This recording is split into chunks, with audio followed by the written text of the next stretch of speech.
Movie की शुरुआत एकदम रहस्य में एक अननोन खुद को किसी सुनसान रेगिस्तान में पाता है, जहां अजीब मम्मीज के पुतले और एक खूबसूरत सी स्लीपिंग ब्यूटी गहरे नींद में नजर आती है, जिसे देख साफ समझ आता है कि वो इस दुनिया से ही नहीं है। वो मानो उसे पहचानता हो, इसलिए उसे किस करने बढ़ता है कि उसे अचानक से कुछ होने लगता है। भूत या चीज जैसे कोई शैतान उस पर हावी होने लगता है और थोड़ी देर के लिए कोई भूत या बंगला नजर आने के बाद वो झटके में अपनी नींद से उठता है और यहाँ से मूवी का इंट्रो शुरू होता है, जिससे अब हम अंदाजा लगा सकते हैं कि शायद आगे की मूवी की कहानी जादू टोना से भरी रहेगी। आगे हमें पता चलता है कि थॉमस बाय हॉबी एक पेंटर, उसे ये सपने रेगुलरली आते हैं, जिसके अंत में हमेशा कोई शैतानी आवाज उसे उस स्लीपिंग ब्यूटी को जगाने से रोकती है। इन सपने से उस पर बड़ा असर हुआ, इसलिए वो सभी से आइसोलेटेड रहने लगा। उसकी स्टडी के अनुसार डार्क एजेस में स्लीप पैरालिसिस वो अनुभव माना जाता है जब कोई राक्षस इंसान के छाती पर बैठ जाता है। वो किसी भी साइकोलॉजिस्ट को दिखा ले, पर कोई भी उसकी मदद नहीं कर पाता।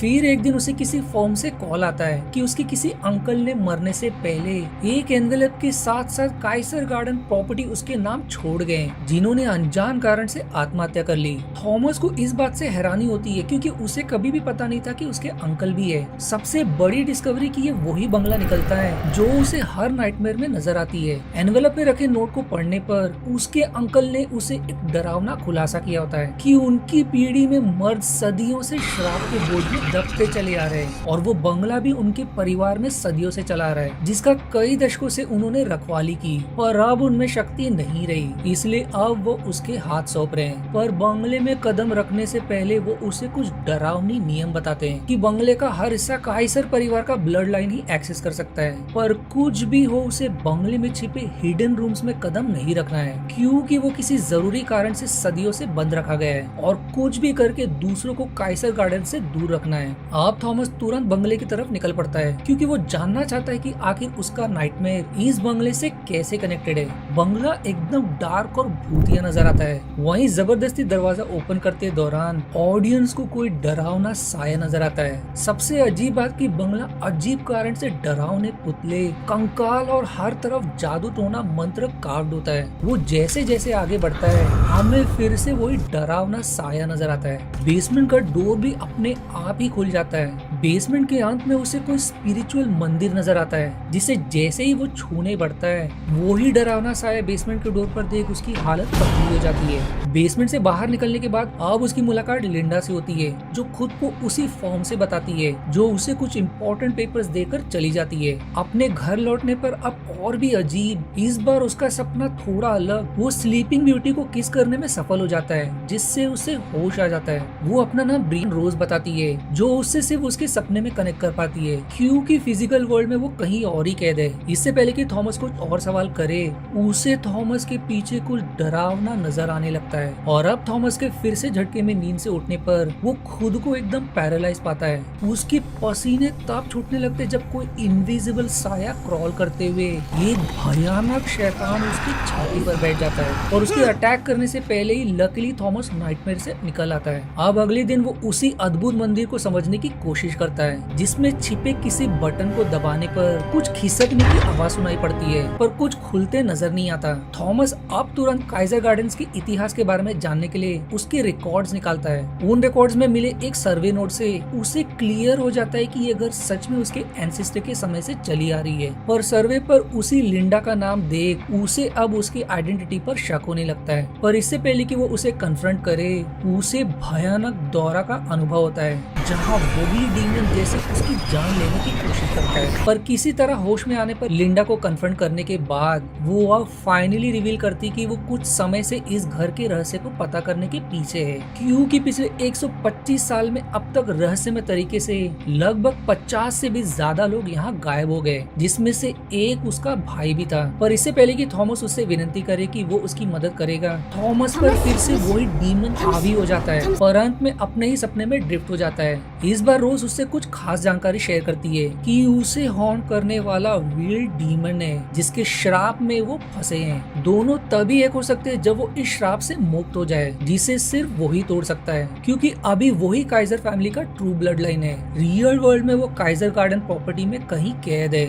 और वो खुद भी काइजर गार्डन प्रॉपर्टी से कॉस्मिकली बॉन्डेड है। इसलिए अगर वो ज्यादा देर तक बंगले से दूर रहा तो उसकी मौत हो जाएगी। इसलिए पिछले 2 बार डीमन उस पर हावी हो गया था। इससे अब हमें समझ आता है कि आखिर क्यों उसके अंकल इतने सालों से बंगले में पड़े रहे, क्योंकि वो भी being true Kaizer blood line से वो भी इस बंगले से कॉस्मिकली बॉन्डेड थे। लिंडा उससे अपना इन्वेस्टिगेशन शेयर करती है कि जितने भी उसने उसके एंसेस्टर के बारे में पता किया सभी की मौत अचानक में ही इसी बंगले में हुई। उसके एक एंसेस्टर ने बंगले को आग लगाने की कोशिश भी की थी पर अगले ही दिन वो मरे मिले। उसे किसी भूत प्रेत पर शक है जिसे थॉमस अपने सपने के बारे में सब बताकर कंफर्म कर देता है। दोनों का अब उस मंदिर को फिर से जांच करने पर थॉमस की नजर मंदिर पर लगे खून पर पड़ती है। वहीं अंकल के नोट में मेंशन ब्लड लाइन की याद आने पर वो उसी स्पिरिचुअल ब्लेड से खुद को कट करके उसी उंगली से फिर से बटन को पुश करता है, जिससे फाइनली हिडन तहखाना रिवील होता है, जिसके अंत में एक और लॉक्ड सुरंग और एक एंशिएंट जर्नल भी मिलता है, मानो उसे किसी मंत्र से सील किया हो। पर बेवकूफ लिंडा बिना सोचे समझे सील को तोड़ देती है, जिसके तुरंत बाद पावर चली जाती है और पूरा तहखाना झटके खाने लगता है। और सबसे डरावना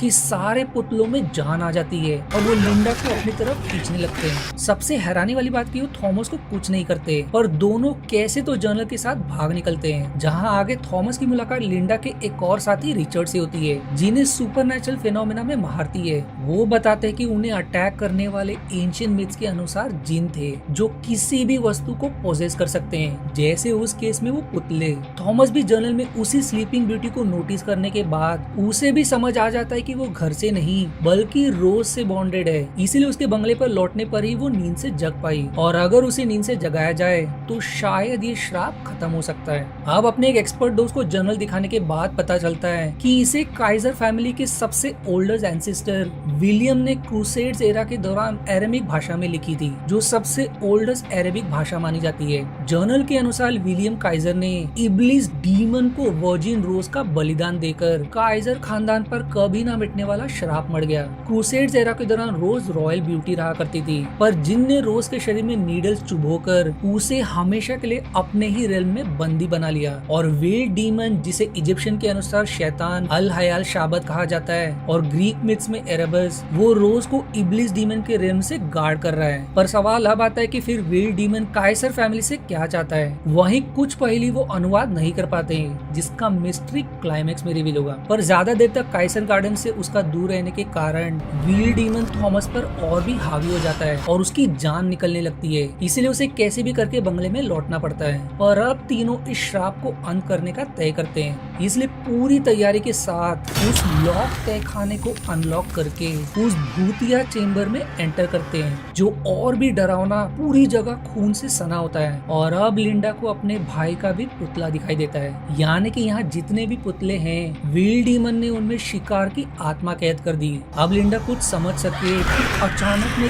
कई जिन्स उन पर अटैक कर देते हैं। किसी तरह उनसे बचते हुए वो अब तहखाने के सबसे डार्क हिस्से की तरफ कदम बढ़ाते हैं, जहाँ फाइनली उन्हें विल डीमन नजर आता है। दोनों भी डीमन को डिस्ट्रैक्ट और थॉमस को रोज को जगाने पर फोकस करने का सलाह देते हैं। थॉमस किसी तरह डीमन की नजरों से बचते हुए कैद रोज को खोज निकालता है, पर उसे कैद से छुड़ाने के बाद जब वो उसे किस करता है तो वो होश में ही नहीं आती। फिर तभी उसे सोचता है कि शायद यहाँ भी उसे अपना खून चढ़ाना होगा, इसलिए इस बार अपनी होंठ कट करके उसे किस करता है और अब फाइनली रोज को होश आ जाता है। वहीं दूसरी तरफ विल डीमन दोनों की जान लेने पड़ती है। और फिर तभी मूवी में सबसे बड़ा ट्विस्ट, थॉमस का खून चखने के बाद रोज डीमन में बदलने लगती है और उस पर अटैक कर देती है। वहीं विल डीमन की मौजूदगी महसूस करने पर डीमन रोज उसे एक ही बार में उसका दिल निकालकर उसी पल खत्म कर देती है। डीमन रोज अब रिवील करती कि थॉमस ने अपना काम कर दिया और अब वो अपने डेस्टिनी को फुलफिल करेगी, और अब वो थॉमस को लेकर कहीं गायब हो जाती है। और वहीं दूसरी तरफ वो एक्सपर्ट बाकी पहेली का अनुवाद करने के बाद मूवी का क्लाइमेक्स रिवील होता है। दरअसल विलियम काइजर का इब्लिस डीमन से सौदा करने के बाद उनके सारे काइजर परिवार के मेंस में खून का डीमन सोल समा गया, यानी कि अब तक काइजर के फैमिली में मेंस डीमंस के वेसल थे, जो थॉमस का रोज को अपने कटे होठ से किस करने पर उसमें समा गया। इसीलिए जर्नल के अनुसार काइजर की कर्स फैमिली को किसी भी डीमन से कम्युनिकेट करना नहीं था, क्योंकि इससे उनके शरीर का ट्रू इवल जाग सकता है, जिसका भाग्य धरती पर कयामत यानी कि एपोकलिप्स लाने का है। और अब देखते ही देखते डीमन रोज थॉमस के साथ डीमन की दुनिया में प्रकट होती है, जहाँ वो उसके खून से कयामत को अंजाम देने के लिए उसका बलिदान देती है, जिससे अब हमें वो पहली समझ आती है कि काइजर फैमिली के ट्रू ब्लड लाइन की मदद से ही धरती पर नर्क का दरवाजा खोला जा सकता है। और ये मूवी उसके बलिदान के साथ ही एंड हो जाती है। अब अगर आपको इसका पार्ट 2 देखना है तो एक बुरी खबर है कि इसका दूसरा पार्ट कभी बना ही नहीं, क्योंकि ये पार्ट ही बॉक्स ऑफिस पर फ्लॉप रहा। आई विश कि इसके आगे क्या होने वाला था मैं कुछ बता सकूं, पर इंटरनेट पे कहीं पे भी अवेलेबल नहीं है। आई होप आपको ये वीडियो पसंद आई और आशा है आपको मेरी एक्सप्लेनेशन पसंद आई। यदि हाँ तो प्लीज वीडियो को लाइक करना और चैनल को सब्सक्राइब करके सपोर्ट करना ना भूलें। मिलते हैं अगले एक्सप्लेनेशन वीडियो में, तब तक के लिए धन्यवाद दोस्तों।